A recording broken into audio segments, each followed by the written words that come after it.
नमो नारायण। आप सभी का मेरे YouTube चैनल पर हार्दिक स्वागत है। फागुन मास के कृष्ण पक्ष की एकादशी का नाम है विजया एकादशी। विजया एकादशी की महिमा और इसके महत्व और तिथि व शुभ मुहूर्त के बारे में बताने से पहले आपको ये जानना ज़रूरी है कि एकादशी व्रत की महिमा क्या है।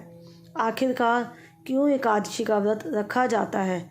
हमारे हिंदू धर्म में कुछ प्रमुख व्रत माने जाते हैं, जैसे पूर्णिमा, अमावस्या, नवरात्रि, महाशिवरात्रि और एकादशी का।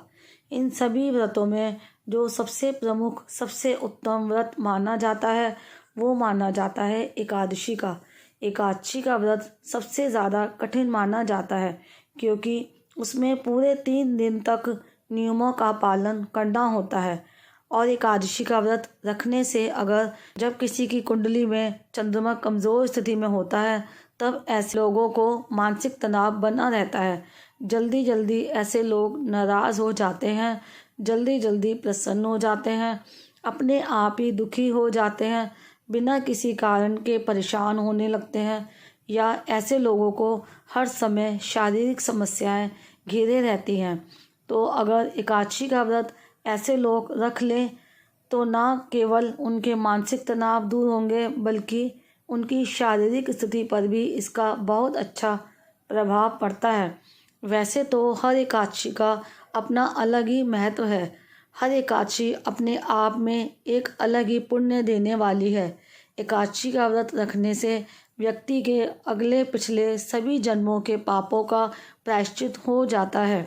सारे पाप क्षमा हो जाते हैं और ऐसा व्यक्ति जिसने अपने जीवन में एकादशी के व्रत रखे हैं, उसे अंत समय में मोक्ष की प्राप्ति होती है।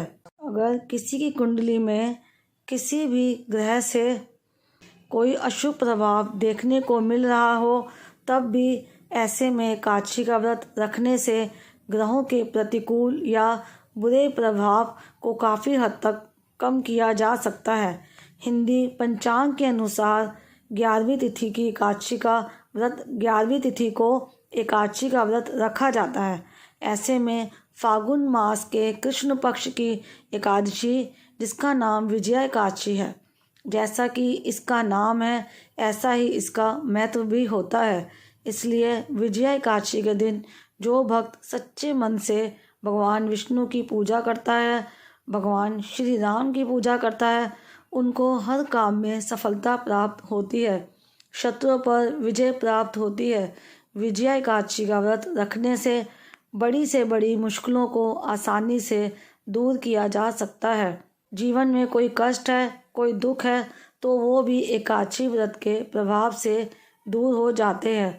साल 2022 में जो एकादशी का व्रत है, फागुन मास के कृष्ण पक्ष की विजया एकादशी का, इस बार 2 तिथि को रहने वाली है। ऐसे में हो सकता है बहुत सारे लोग ये सोचकर परेशान हो कि हमें व्रत किस तिथि को रखना चाहिए। तो सबसे पहले बात तो बता दूं, जब भी एकादशी की तिथि 2 दिन तक होती है, तब ऐसे में द्वादशी तिथि युक्त और सूर्य उदय व्यापनी तिथि में ही एकादशी का व्रत रखा जाता है, जिसे वैष्णव एकादशी भी कहते हैं।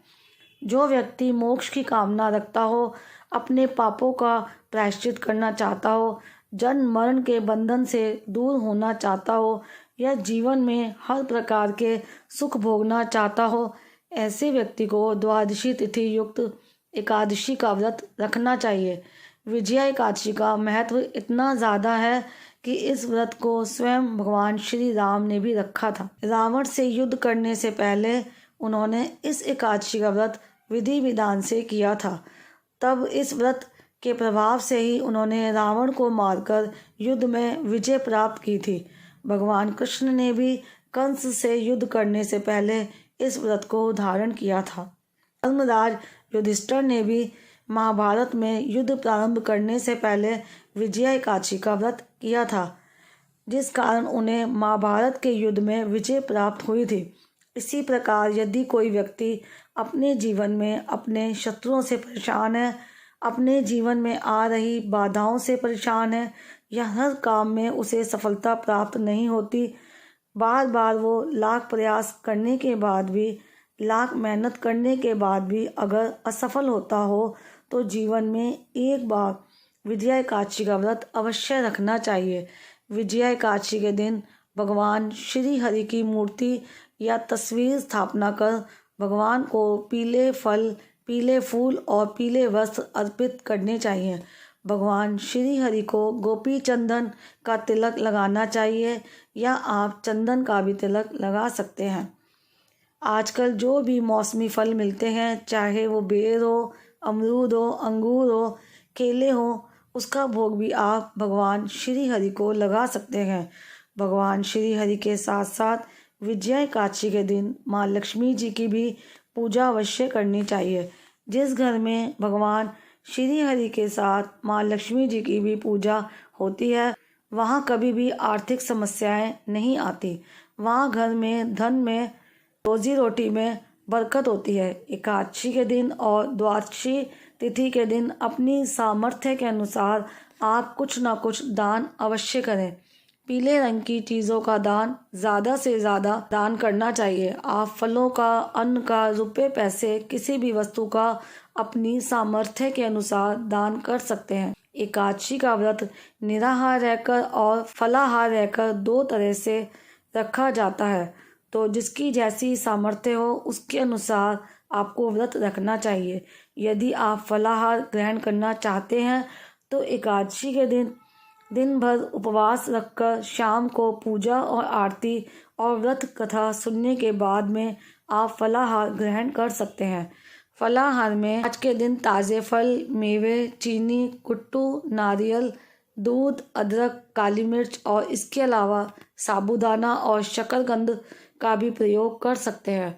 हालांकि बहुत सारे लोग एकादशी व्रत में साबूदाने का प्रयोग नहीं भी करते हैं, तो आपकी जैसी श्रद्धा हो उसके अनुसार व्रत रख सकते हैं। एकादशी व्रत में घर में चावल ना तो बनने चाहिए और ना ही एकादशी के दिन चावल का दान करना चाहिए।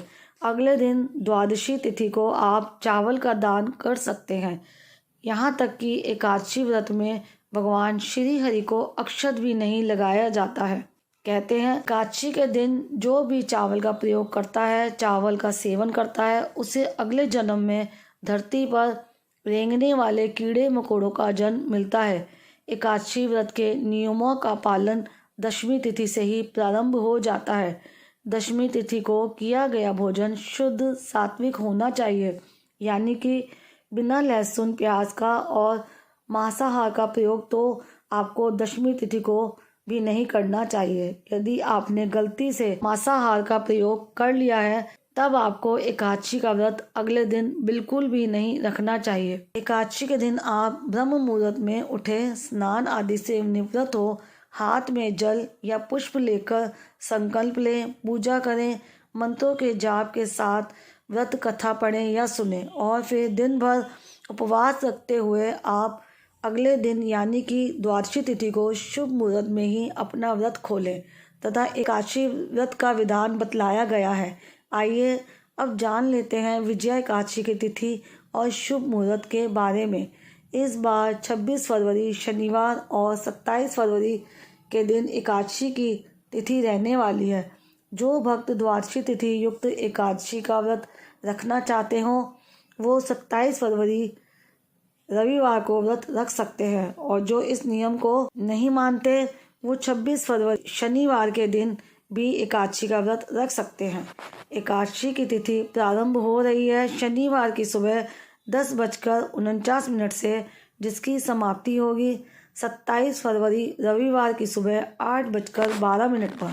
क्योंकि इस बार सूर्य उदय व्यापनी और द्वादशी तिथि युक्त एकादशी 27 फरवरी रविवार की सुबह ही समाप्त हो रही है, ऐसे में आपको परेशान होने की ज़रूरत नहीं है। 20 फरवरी को जो लोग व्रत रखेंगे उस दिन सूर्य उदय का समय रहेगा सुबह 6:54। सूर्यास्त का समय रहेगा शाम 6:24 पर। 27 फरवरी को एकादशी का व्रत रखने वाले भक्तों को दशमी तिथि का पालन 26 फरवरी से ही करना चाहिए और जो 26 फरवरी को व्रत रखेंगे उन्हें 25 फरवरी से दशमी तिथि का पालन करना चाहिए। द्वादशी तिथि प्रारंभ हो रही है 27 फरवरी रविवार की सुबह 8:13 से, जिसकी समाप्ति होगी 28 फरवरी सोमवार की सुबह 5:42 पर। इस बार द्वादशी तिथि भी सूर्य उदय से पहले ही समाप्त हो रही है। ऐसे में आपको कुछ बातों का ध्यान ज़रूर रखना चाहिए। 27 फरवरी रविवार को सूर्य उदय का समय रहेगा सुबह 6:54 पर और सूर्यास्त का समय रहने वाला है शाम 6:25 पर। जो लोग 26 फरवरी को एकादशी का व्रत रखेंगे उनके लिए द्वादशी तिथि का जो शुभ मुहूर्त रहने वाला है व्रत पारण का, वो रहेगा 27 फरवरी की दोपहर 1:45 से शाम 4:01 तक। ऐसा इसलिए क्योंकि सुबह के समय हरिवासर का समय रहेगा और हरिवासर के समय कभी भी द्वादशी तिथि में व्रत नहीं खोला जाता। हरिवासर का समय बीत जाने पर ही व्रत खोला जाता है। जिन्होंने द्वादशी तिथि युक्त व्रत 27 फरवरी को रखा है उनके लिए 28 फरवरी सोमवार को सुबह 6:48 से लेकर 9:06 तक का समय व्रत पारण का रहने वाला है। तो ये थी आज की जानकारी। उम्मीद करती हूँ ये वीडियो आपको पसंद आई होगी। वीडियो अगर अच्छी लगी हो तो वीडियो को लाइक, शेयर और चैनल को सब्सक्राइब करने के साथ साथ बेल आइकन को प्रेस करना मत भूलिएगा।